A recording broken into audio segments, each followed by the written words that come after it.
Insights, o podcast do Bradesco.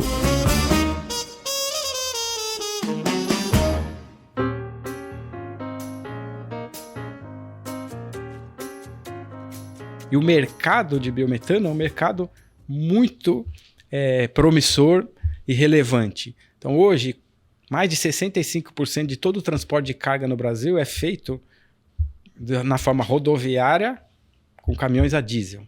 O biometano pode substituir o diesel e reduzir 90%, 91% das emissões. E o custo do produto final é mais barato do que o diesel. Você descarboniza economizando. Além disso, o Brasil também inovou na régua de medição.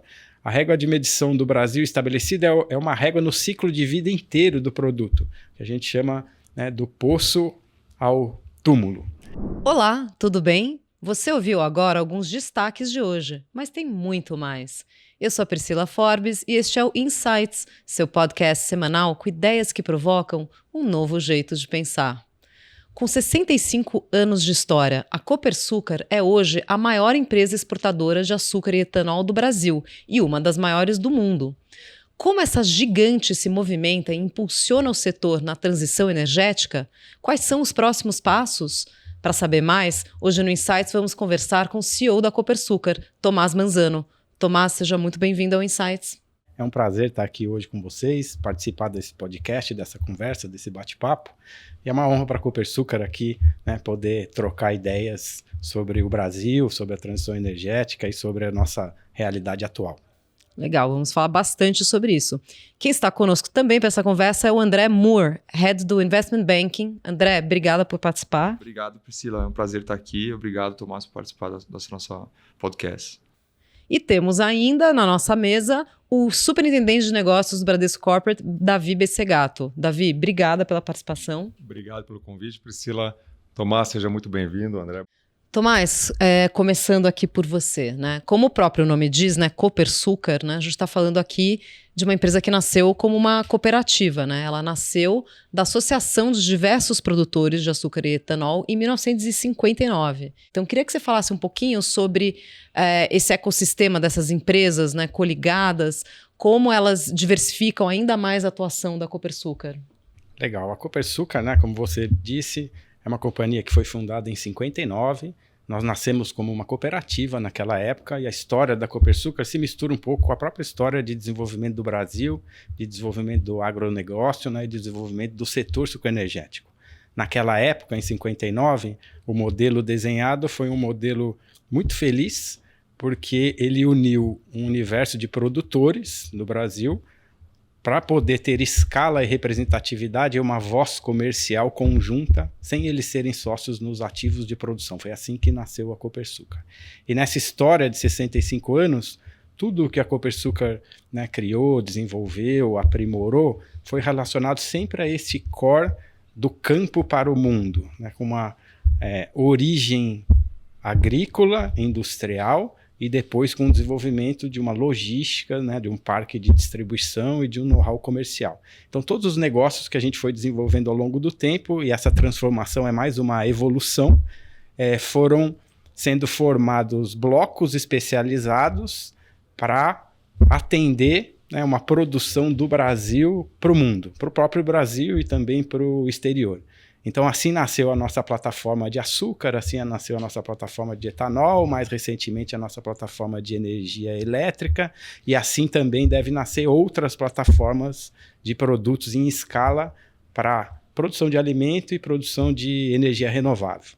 Falando um pouquinho dos negócios, hoje a Copersucar está organizada numa forma de uma holding, como você comentou, que controla esses negócios especializados, alguns por si própria, controlando 100% das operações, outros através de parcerias estratégicas que foram sendo formadas ao longo do tempo. E a gente atua hoje em algumas dimensões. Uma primeira dimensão de alimento natural, uma dimensão de açúcar, produção de açúcar. A Copersucar tem uma base de produção muito robusta. A gente criou a Alven em 2014, naquela época foi uma associação com a Cargill para formar uma grande plataforma global de açúcar.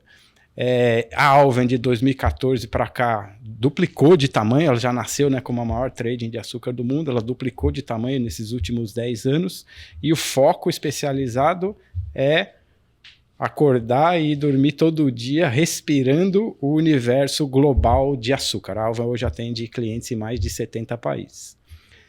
A gente tem também uma plataforma de etanol, e ela tem duas dimensões, uma dimensão Brasil, etanol produzido de cana-de-açúcar, e uma dimensão Estados Unidos, etanol produzido de milho. São os dois maiores mercados, né, de etanol do mundo hoje.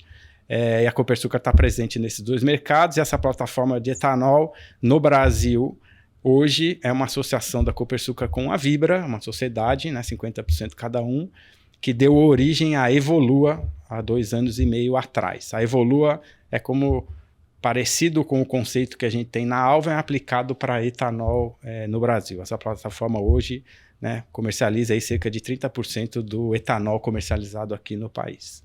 E nos Estados Unidos a gente tem também uma outra plataforma, a EcoEnergy, foi uma companhia que a Copersucar adquiriu em 2012. Naquela época o foco era só o etanol, e ao longo do tempo a gente também entrou no mercado de gás natural. A EcoEnergy hoje está entre as 15 maiores comercializadoras de gás nos Estados Unidos, e é uma operação hoje mista, etanol e gás natural. Tem um pouco também de início de operação agora em energias renováveis, energia solar, geração de energia solar no futuro próximo, e também biodiesel e outros combustíveis. Além disso, a gente tem um negócio de logística. Esse negócio tem uma origem na Copersucar já há décadas, que é a plataforma para poder distribuir os produtos. Então a gente tem uma operação portuária em Santos bastante relevante, a gente tem terminais de transbordo no Brasil, no interior do Brasil, a gente opera grandes contratos com ferrovias e operadores logísticos, e esse negócio tem um foco específico de eficiência em transporte de cargas. Depois a gente vai falar um pouquinho sobre transição energética, a gente vê várias oportunidades de descarbonização nesse ramo de negócio de logística também. Mais recentemente, a gente formou uma plataforma, também é uma parceria da Copersucar com a Comerc, de comercialização de energia elétrica de biomassa, energia elétrica renovável.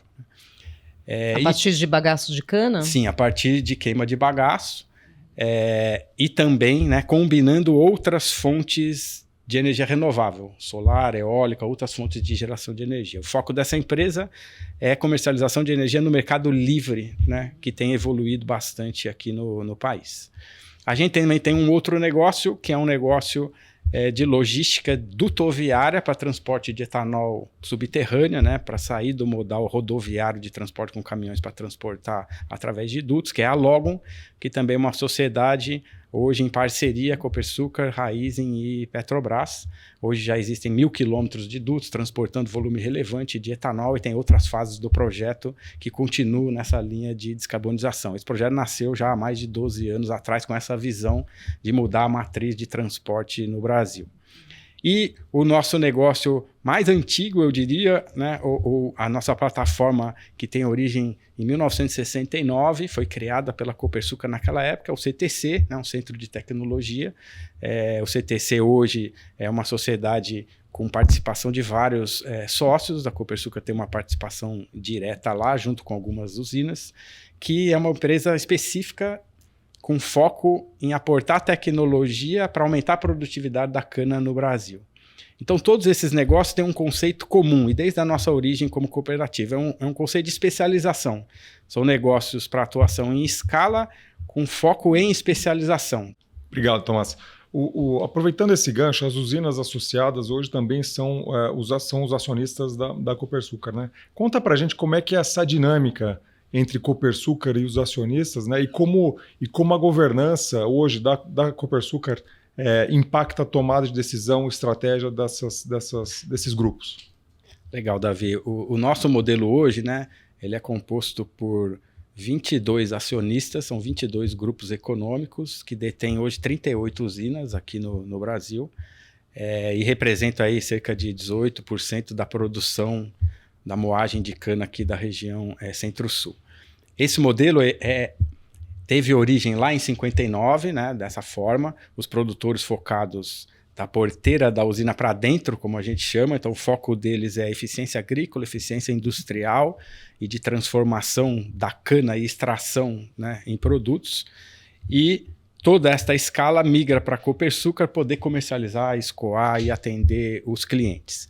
Essa governança é uma governança muito madura, a nossa origem é uma origem como cooperativa, né? Então a governança corporativa na Copersucar é algo muito evoluído, porque é praticado há 65 anos, né? As regras são muito claras, né? O ambiente é um ambiente de colaboração, de consenso, as decisões são todas discutidas de forma ampla, né, com os acionistas, e ela é simples, né? Pela característica do nosso negócio, nós somos diretos, objetivos, pragmáticos. O produtor, acionista, está lá vivendo a realidade do campo todo dia, conhece o mercado, conhece a cultura, conhece o produto. Então, essas decisões são muito fluidas, eles estão juntos há muitas décadas, né? Então, e todos os nossos negócios estão relacionados a um mesmo core, que é um core de energia, seja ele na forma de combustíveis renováveis, de energia elétrica ou de novos potenciais que a gente vê pela frente, seja na forma de alimento, né, de açúcar ou insumos para a produção de alimentos. Simples, mas muito competentes, né? E Tomás, aproveitando essa discussão sobre essa transição de cooperativa para uma SA, né? Então, primeiro, qual que é o valor percebido para os seus acionistas / cooperados hoje da Copersucar como plataforma, né? É um valor só de valor econômico ou ainda é um valor de infraestrutura e execução para eles, né? E, em cima disso, está dentro da agenda de vocês expandir o número de acionistas e cooperados? André, essa pergunta é interessante, ela tem várias dimensões, né, de valor, eu diria. Existe um valor que é um valor econômico de você agregar uma escala e ter uma voz única para colocar os seus produtos no mercado. Então, ao longo dessas décadas, a Copersucar desenvolveu um know-how, né, muito competente de atingir destinos, prospectar outras geografias, desenvolver logísticas eficientes para poder mover produto. Então, a gente sempre costuma dizer que uma usina sozinha não enche um navio, mas um conjunto de 38 usinas permite você ter uma operação portuária, você ter um terminal de transbordo, você fazer contratos em grande escala com ferrovia. Então, tem um valor econômico que vem dessa escala de operação conjunta. Existem outros valores que são valores oriundos do modelo da cooperativa. A cooperativa existe até hoje, né? De 59 foi criada, ela existe até hoje. E a Copersucar SA foi um veículo novo criado em 2008, 2009 para poder destravar um crescimento. Então tem outros benefícios que vêm da cooperativa. Numa sociedade cooperativa você pode atuar como um agente financeiro, você pode tomar recursos no mercado, repassar para os seus cooperados, você não tem carimbo do produto específico, é como se fosse uma grande consignação que todo mundo entrega o produto e depois você rateia o benefício para trás. Então tem um outro bloco de benefício que é um benefício de atuar na cooperativa. Esse benefício, eu diria que, resumindo, ele tem 3 dimensões. Uma financeira, de custo de capital, porque o risco da cooperativa ele é enxergado, né, pelo sistema financeiro como menor do que um risco individual de cada player. Ele tem um benefício de portfólio de produtos, então a cooperativa permite que todo mundo participe do portfólio geral, e você tem usinas vocacionadas para fazerem produtos específicos, dado a localização geográfica, o tipo de cana, a variedade, até a característica industrial. E existe um terceiro bloco, que é um bloco de flexibilidade. Você tem uma otimização logística. Como numa cooperativa, eu não preciso... Se vocês dois são cooperados e eu fiz uma venda de produto só da sua unidade, por exemplo, os dois recebem um rateio dessa venda. Então, isso é muito eficiente porque eu consigo otimizar a logística, tirar o produto, entregar para o cliente mais próximo e todo mundo se beneficia, né, desse sistema. Além disso, tem um outro benefício, que é um benefício da Copersucar SA, dessa grande holding que a gente está falando, que é a possibilidade de que com essa escala mínima você passa a avançar na cadeia. Então você tem condição de ter uma trading específica fora do Brasil, você tem condição de ter uma operação nos Estados Unidos, você tem condição de ter um porto, como eu falei, porque essa escala mínima te garante isso, e a partir do momento que você faz isso, você abre essa plataforma para transacionar volumes de terceiros. Então hoje, nessa evolução, cerca de 1/3 só de todo o volume que a gente movimenta são volumes produzidos pelos cooperados. 2/3 são volumes que a gente atua no mercado, porque o sistema se tornou extremamente eficiente. Quando eu tenho acesso a uma ferrovia em larga escala, eu me torno um corredor logístico eficiente e presto esse serviço para qualquer um que queira transportar o produto. Então, essa é a beleza do sistema. São vários valores, né, somados num conjunto de negócios. Perfeito. E a ideia de trazer novos cooperados é alguma coisa Sim, nós temos um objetivo de crescimento, a gente vem crescendo de forma relevante, né, da criação da Copersucar S.A. em 2009 para cá, a companhia multiplicou por 20 de tamanho. Em moagem de cana, né, o conjunto de usinas cooperadas nos últimos 6, 7 anos, a gente tinha uma base de produção de 85 milhões de toneladas de cana, representava aí mais ou menos 13% da moagem total.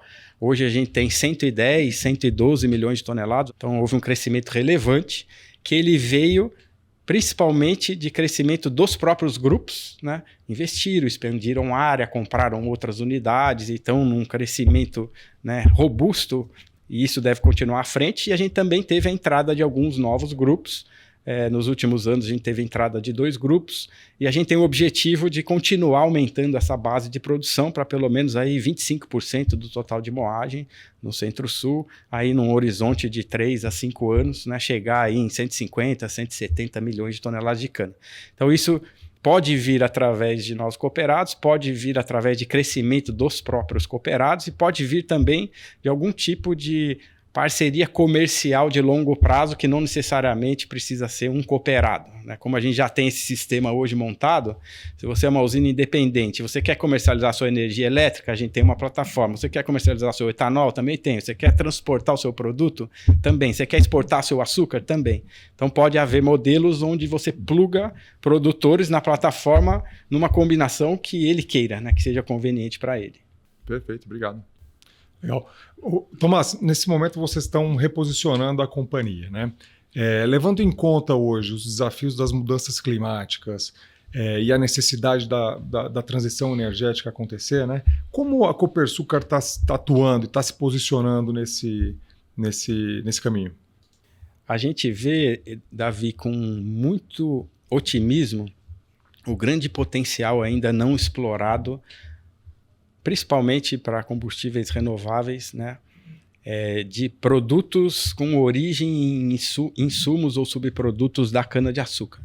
A cana-de-açúcar hoje é uma cultura fantástica, né? Uma das mais eficientes formas de se converter luz solar em energia. Hoje a gente já tem um amplo portfólio de produtos que vem, né, desse conceito, que geram alimentos e combustíveis, mas ainda existe um potencial muito grande de explorar novas possibilidades. A gente tem possibilidades, né, de biodigerir resíduos dos processos produtivos para gerar gás. Esse gás pode produzir biometano para substituir diesel ou substituir o gás fóssil. A gente tem a oportunidade de utilizar o etanol para produzir combustível de aviação. A gente tem a oportunidade de usar o etanol para produzir produtos derivados de químicos fósseis ou insumos para a produção de alimentos e bebidas. Então tem um portfólio amplo de possibilidades que eu diria que foi acelerado depois ali do período de pandemia e também em função do agravamento das condições todas, né, de transição energética e condições climáticas, que a gente pode falar um pouquinho delas também. Então, hoje, a nossa visão estratégica, os nossos objetivos, a gente tem uma série de projetos relacionados a isso, estão direcionados a explorar em escala essas possibilidades que hoje são muito mais concretas do que eram alguns anos atrás. Hoje elas já são viáveis economicamente, hoje elas já têm uma escala relevante e por estar no Brasil, que também tem um contexto de uma matriz de energia limpa incomparável, pode, né, colocar o setor numa outra, né, etapa, eu diria, num outro patamar que talvez seja maior do que tudo isso que a gente criou até aqui. Tomás, e o SAF faz parte dessa mudança? Faz sim. Peraí, vamos só explicar para os nossos ouvintes o que é o SAF, né? Que é o combustível de aviação sustentável, né? O SAF, complementando aqui a Priscila, ele é um pouco diferente do conceito que a gente tem aqui do etanol na gasolina, né? Ele não é um blend. O SAF, o combustível sustentável de aviação, é a mesma molécula do querosene que hoje é fóssil, mas produzida a partir de insumos renováveis, onde você consegue gerar esta molécula com uma intensidade de carbono muito menor, e isso não requer adaptações na motorização do avião, na turbina e por aí vai, no sistema logístico que existe hoje de transporte. Então, ele é muito eficiente sobre esse ponto de vista. É um mercado enorme de volumes consumidos no mundo inteiro que hoje pode ter a oportunidade de ser produzido com várias matérias-primas renováveis, onde o etanol é uma delas. Você pode produzir SAF de óleos, né? Você pode produzir SAF de óleo reusado de cozinha, você pode... Óleos de sementes óleos também, de né? semente. E você também pode produzir SAF a partir de uma rota chamada etanol to jet ou álcool to jet, a partir do etanol. Essa rota talvez seja a rota de maior potencial de escala, né? Os outros insumos têm uma certa limitação e também uma certa complexidade de distribuição geográfica, coleta e logística para isso se tornar realidade face, né, o grande consumo que existe de combustível de aviação. Então, o SAF faz parte, sim, desse grande potencial. É um potencial para o Brasil muito relevante pela escala, pelo know-how e pelo sistema inteiro de produção que foi desenvolvido por décadas no setor sucroenergético. E, além disso, uma oportunidade de eficiência na produção local. Para você produzir 1 litro de SAF hoje, você precisa, em números arredondados, 1,7, 2 litros de etanol. Então, como a base de insumo está aqui no país, você tem uma oportunidade de produzir a partir do etanol o produto de valor agregado, né, que tem um volume menor do que a matéria-prima, e exportar esse produto ou mesmo atender aqui no mercado interno brasileiro. Então a gente é bastante otimista, tem alguns desafios ainda de tecnologia, tem alguns desafios ainda de atingir custo competitivo, porque o combustível querosene de aviação fóssil tem uma escala muito grande, já é muito maduro, já é produzido há muito tempo em escala global, mas a gente está no início dessa trajetória. E a nossa visão é que nos próximos 5, 7, 10 anos a gente já tenha uma maturidade, tanto do ponto de vista de tecnologia, quanto uma redução de custo por escala, já que viabilize produções maiores. E, Tomás, aproveitando essa discussão de SAF, e acho que até para contextualizar um pouco para os nossos espectadores aqui, né? Acho que talvez a turma em geral tenha uma percepção do setor sucroenergético como açúcar, né? Ou o etanol do carro lá, que é do carro flex que a gente usa, né? Mas a gente está no mundo hoje, vive no mundo hoje, onde você tem um caminho para a transição energética muito claro, né? Até uma urgência para essa transição energética. E o setor sucroenergético tem um papel importante hoje nessa transição, né? Eu queria que você falasse um pouco da sua percepção do papel do setor nessa transição energética, né? Dos biocombustíveis, das energias renováveis que saem aqui do processo produtivo do setor. Joe, dando um pouco de contexto da importância que esse setor tem aqui nesse papel de transição. Legal, André. O setor sucroenergético, né, se a gente olhar historicamente, se você dá um gráfico da produção de cana-de-açúcar nos últimos 50 anos, toda vez que o mercado demandou, o produtor, né, entregou em escala soluções. Então, o Brasil, no passado, representava muito pouco no portfólio de exportação, né, de açúcar global. A gente tinha outros concorrentes e outros países. Hoje, né, mais de 60% do produto, né, que supre o balanço livre de comércio de açúcar, 60%, 70%, tem origem no Brasil. E esse consumo é um consumo crescente. À medida que a população cresce, que a renda se desenvolve, o consumo de alimentos aumenta e o consumo de açúcar aumenta. O outro exemplo muito relevante do Brasil, uma experiência, né, extremamente bem sucedida do nosso país, é o etanol, né? Nasceu lá com o pró-álcool, depois a gente evoluiu para o carro flex. Hoje, mais de 80% da nossa frota é habilitada para rodar com qualquer proporção do combustível. Hoje, essa qualidade do ar já é, né, muito melhor. Quando a gente compara as maiores cidades do mundo em termos de emissão de poluentes, São Paulo, né, tem uma trajetória decrescente e muito disso, né, tem a ver com a utilização do etanol.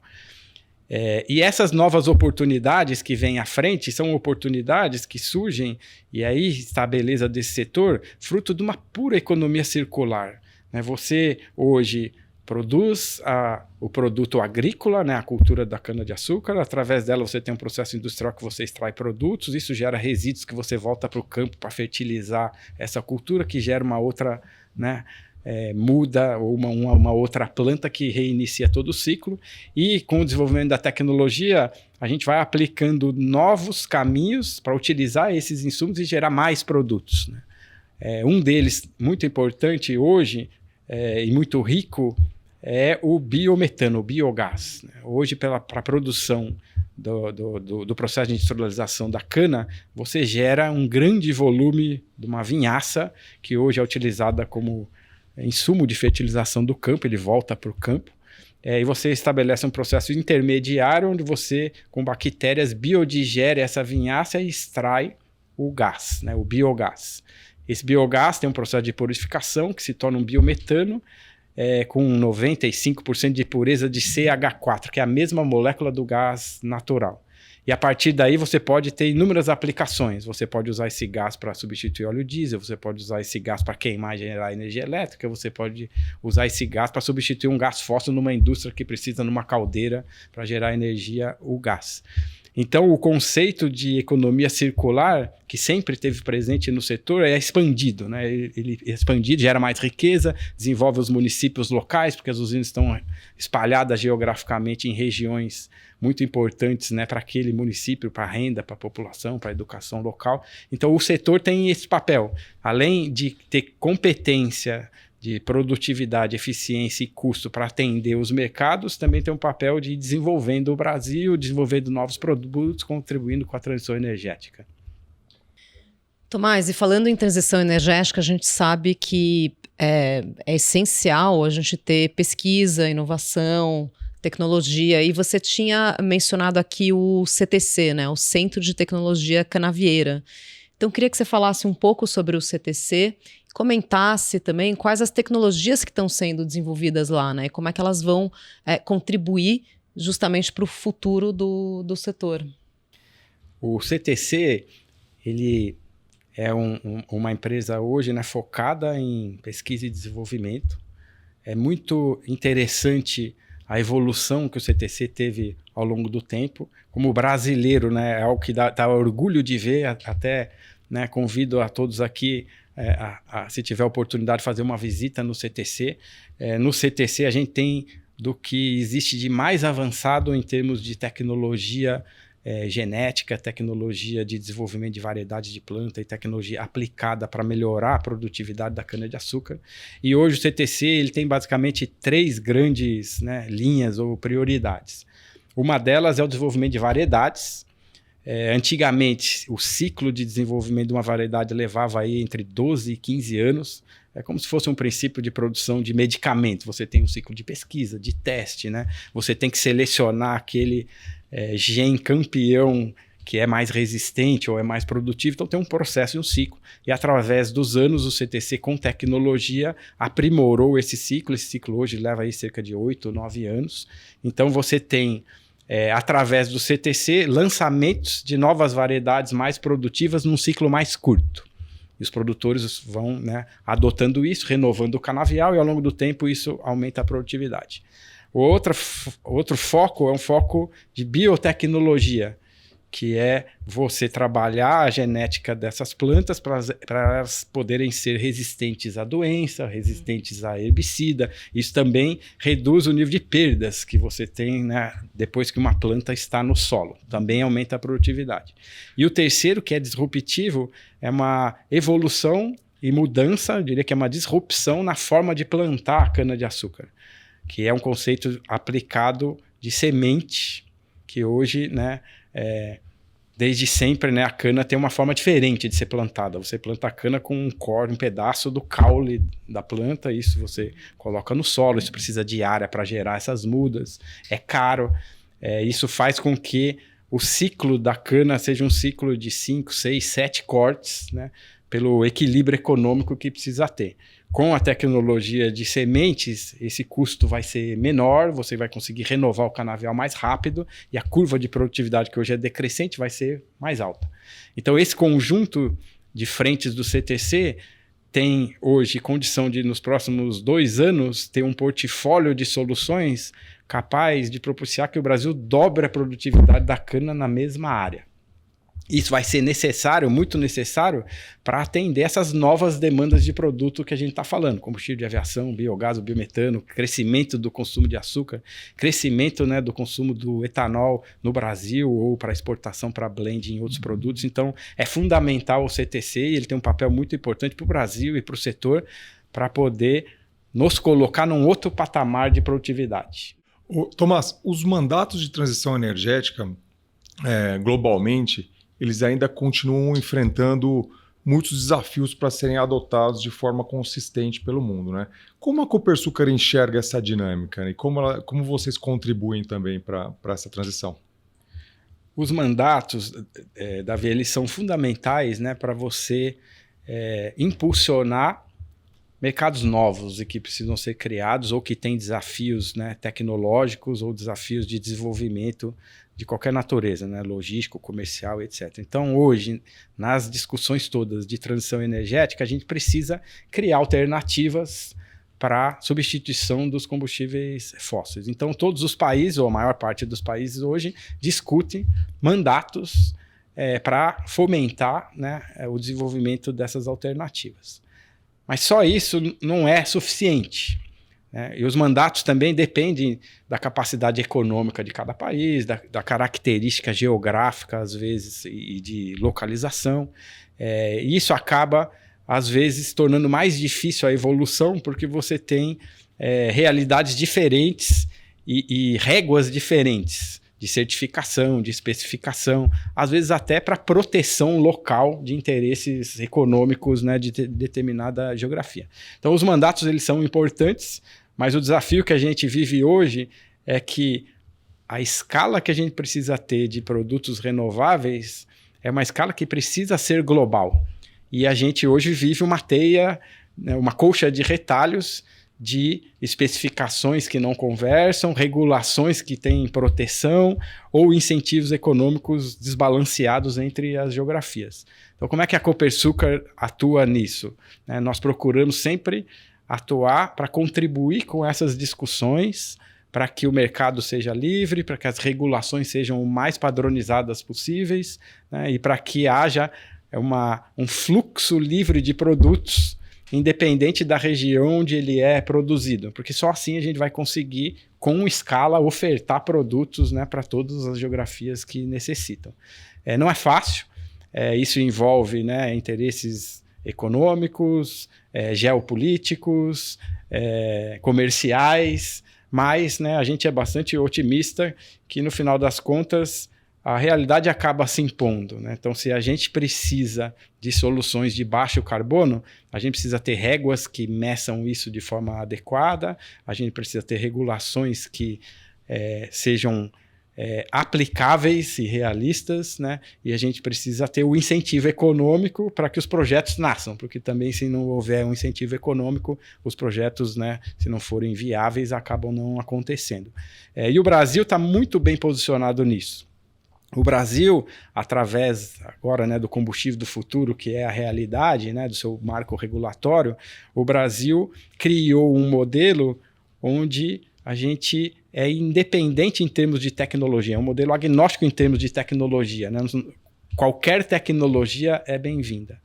Além disso, é um modelo que também não tem o carimbo de produtos específicos. Então, todas as soluções que possam contribuir com a redução de emissões são bem-vindas. Combustível de aviação, etanol, biodiesel e todos os outros, biogás, biometano e todos os outros produtos. Além disso, o Brasil também inovou na régua de medição. A régua de medição do Brasil estabelecida é uma régua no ciclo de vida inteiro do produto, que a gente chama, né, do poço ao túmulo. Então, um exemplo, não basta você mensurar emissões, por exemplo, de mobilidade só no escapamento do veículo. Você tem que analisar que energia foi gerada, essa energia energética veio de que fonte, depois o descarte dos componentes, quanto isso, né, contribui para a emissão de carbono. Então, o Brasil foi muito inovador também por ter uma régua completa, realmente focada no objetivo final, que é o objetivo de reduzir emissões. Tomás, aproveitando um pouco essa discussão e trazendo de novo à luz aqui o tema do biogás e do biometano, que eu acho que é uma coisa nova para muitos dos nossos espectadores aqui, né? Qual que é a relevância desses produtos para a redução de emissão de carbono, né? Se pudesse explicar um pouco para a gente. O nosso foco hoje, André, eu diria que tem muita prioridade no biometano. E por quê? Né? A gente enxerga que deva acontecer com o biometano o que aconteceu com a cogeração de energia pelas usinas há décadas atrás. Num determinado momento, isso não é para daqui 10, 15, 20 anos, é no curto prazo, todas as usinas faz sentido todas as usinas terem uma produção de biometano. Porque a matéria-prima é de graça, é um produto que você extrai através do insumo que você próprio gera. E o mercado de biometano é um mercado muito promissor e relevante. Então, hoje, mais de 65% de todo o transporte de carga no Brasil é feito na forma rodoviária com caminhões a diesel. O biometano pode substituir o diesel e reduzir 90%, 91% das emissões. E o custo do produto final é mais barato do que o diesel. Você descarboniza economizando. Hoje, se a gente olhar a intensidade de carbono do etanol, por exemplo, o etanol brasileiro, que é o etanol que tem a menor intensidade de carbono de todos os combustíveis aí da mobilidade, tem mais ou menos 24 a 28 gramas de CO2 por megajoule.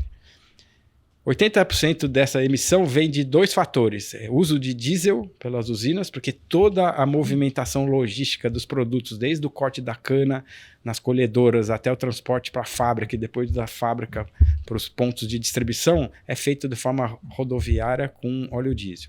E o segundo são fertilizantes químicos. O processo de produção de biometano, você consegue gerar o produto que substitui o diesel e você também consegue biofertilizar o solo e reduzir o consumo de fertilizantes químicos. Então a gente vê com muito otimismo e potencial real do Brasil escalar a produção de biometano. Só a Copersucar, por exemplo, como a gente é um grande movimentador de cargas, hoje mais ou menos 50% do nosso produto é movido de ferrovia, 50% de caminhão. Só a Copersucar a gente tem demanda hoje para 5 a 6 plantas de biometano exclusiva para gerar produto para mover as nossas frotas. As usinas, a mesma coisa. Todo o modal de caminhões para transportar cana também é movido a diesel. Então, hoje a gente já é real, aferido, medido. Hoje a gente já tem uma usina do grupo que já tem uma planta de biometano há mais de 3 anos, está na construção da segunda planta.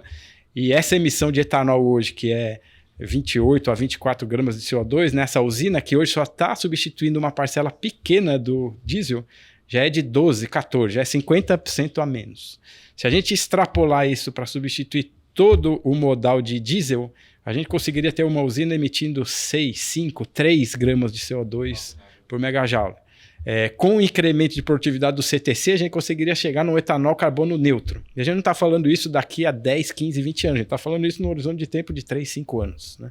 Ou seja, zeraria a pegada. Zeraria a pegada de carbono do etanol. Então isso é um projeto da Copersucar de ser carbono neutro. Sim, nós temos um projeto hoje para ter produção de biometano nas 38 usinas da Copersucar e para também atuar como um player, assim como a gente atua no açúcar e no etanol, de comercializar biometano, comercializar, distribuir biometano.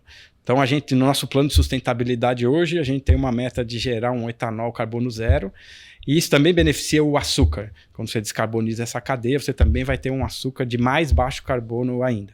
Então, o biometano tem essa beleza. Ele gera um portfólio de produtos de valor agregado e, além disso, contribui para a redução da emissão de carbono na própria cadeia dos outros produtos. Ele tem um efeito dobrado. Nossa, impressionante. Muito bacana. E, Tomás, já que a gente está falando aqui de sustentabilidade, realmente vocês estão muito avançados no tema da descarbonização. Mas a gente precisa falar de um recurso que é bastante escasso, não bastante escasso, mas que a gente precisa se preocupar com o bom uso desse recurso, que é a água. Então, queria que você falasse um pouco do uso eficiente dos recursos hídricos dentro das usinas, o aproveitamento da água e quais indicadores de performance vocês estão monitorando dentro das usinas nesse respeito. Legal, Priscila. A gente divulgou agora recentemente o nosso relatório de sustentabilidade. E ali tem uma série de indicadores relacionados a esse aspecto e a outros aí, do nosso escopo inteiro de produtos e emissões. A gente passou a olhar já há algum tempo o ecossistema Copersucar. Então a gente tem hoje consumo de água, de energia elétrica, geração de efluentes, nas usinas, na parte agrícola e na parte industrial, no nosso todo sistema logístico e de distribuição e nas operações que a própria Copersucar tem, terminais, portuários e etc. A gente mede isso mensalmente, então tem um conjunto de indicadores, onde a gente mede a eficiência disso. Esses indicadores são indicadores de redução de emissões de CO2, de consumo de energia elétrica, de uso e reuso de água, de emissões de efluentes. Então, no último ano, por exemplo, a gente reduziu 13% o consumo de energia elétrica no sistema, a gente reduziu 16% a geração de efluentes, e a água, né, é um insumo na usina que faz parte do sistema fechado da usina. A usina ela é um parque de energia autossuficiente em geração da própria energia. Então, no processo de produção da cana de açúcar e de esmagamento, de cristalização e de destilação do etanol, você gera água, você extrai água, essa água é tratada e reusada no sistema e parte dela evaporada, né? Isso gera um vapor que movimenta turbinas e gera energia elétrica para o próprio sistema. Então, a usina é um grande reaproveitador, né, da água para os seus processos internos e também para a geração de energia. E, Tomás, falando um pouco sobre essa agenda de transição energética aqui, eu queria que você falasse um pouco para os nossos espectadores do RenovaBio e do CBio, explicar um pouquinho, né, desses dois programas e o impacto positivo que eles têm aqui, né? O RenovaBio, essa pergunta é muito importante, André. O RenovaBio é um outro exemplo inovador do Brasil em conceber um programa extremamente amarrado e que gera eficiências e benefício, né, para toda a sociedade. O RenovaBio, né, comentaram assim, em geral, o que é o RenovaBio, né? O RenovaBio é um programa de descarbonização. É um programa que já tem, né, alguns anos. Esse programa ele nasce, primeiro, de um arcabouço de certificação. Para você ser apto a gerar um RenovaBio, o conceito do RenovaBio é um atributo verde. Para você ser apto a gerar RenovaBio, você tem que cumprir uma série de critérios de rigor muito forte. Você precisa ter reservas legais e ambientais, você precisa ter todo o cadastro da sua propriedade regularizado, você precisa ter boas práticas de sustentabilidade. Então, tem uma série de critérios muito sérios que habilitam uma usina, um produtor, não é só o etanol, né, que gera, pode ser um produtor de biodiesel, ou qualquer produtor de renováveis, para poder gerar o CBio. Muito bem. A partir da geração desse CBio, você tem do lado do mercado um mecanismo que estabelece metas de quantidade de atributo verde baseado em consumo passado de combustível fóssil. Então, ele também amarra que a meta de geração desses créditos, vamos chamar assim, é função da quantidade de combustível fóssil que você gerou no ano anterior. Então, quanto mais combustível fóssil você consome, mais meta de descarbonização você tem. Então, ele tem um incentivo nas duas pontas. Na ponta da habilitação do produtor, quanto mais eficiente você é em ESG, em eficiência de produção, no seu limpeza do seu cadastro, etc., mais condição de quantidade de crédito você tem de gerar. E no outro lado, quanto mais consumo de fóssil você tem, mais necessidade de comprar créditos você vai ter. Então, esse mecanismo ele é muito feliz porque ele é um incentivo, é um motor para você descarbonizar cada vez mais e substituir o combustível fóssil. Como isso é negociado, né, a mercado, o valor, né, gerado pela comercialização desse CBio, ele acaba na cadeia onerando o custo do produto fóssil que chega no consumidor. Então, ele também contribui para melhorar a paridade de preço lá na ponta entre o renovável e o fóssil. Incentiva mais a demanda ainda. Então, o programa ele é muito bem estruturado, ele é muito bem organizado, e nesses 3 anos, talvez, ele ainda não atingiu a sua maturidade por uma questão de cumprimento das metas. Então, hoje a gente tem alguns problemas, né, de partes que não cumprem os objetivos traçados e por isso a gente ainda não chegou numa maturidade. Estamos evoluindo, o arcabouço regulatório também evoluiu agora e isso, né, a gente espera que deva atingir a maturidade aí no curto prazo. Então, é um programa do Brasil eu diria que muito bem amarrado, que gera benefícios para todos os lados, para o produtor, para o consumidor, para a sociedade em geral e para esse motor de substituir o fóssil pelo renovável. Super bacana. Legal. Tomás, a Copersucar apoia um programa desenvolvido pela Universidade de Santa Cecília, em Santos, que atende cerca de 150 atletas, né? Conta pra gente um pouquinho como é esse projeto. Inclusive, eu fiquei sabendo que alguns deles até foram para a Olimpíada, é isso mesmo? A gente ficou muito feliz, muito orgulhoso, né, desses atletas terem, né, ali ido para a Olimpíada. Esse programa hoje tem mais ou menos 150 jovens, é um programa da Unisanta, lá em Santos, que ele é habilitado para atletas a partir de 9 anos de idade e faz parte do conjunto de projetos sociais que a gente tem. A gente tem um programa de projeto social que foca a educação e esporte. Hoje, no sistema Copersucar, a gente tem mais ou menos 200 projetos. Nas usinas também tem grande parte dos projetos lá locais.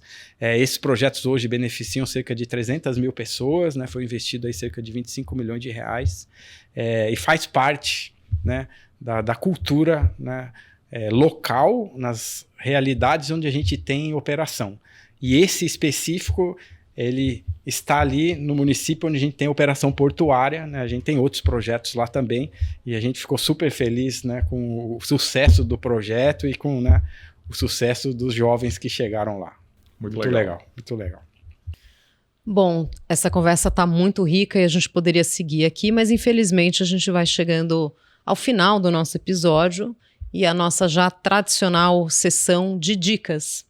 Então, Tomás, começando por você, queria te pedir uma dica cultural, pode ser livro, filme, série, documentário, o que você considerar válido compartilhar aqui com o público do Insights.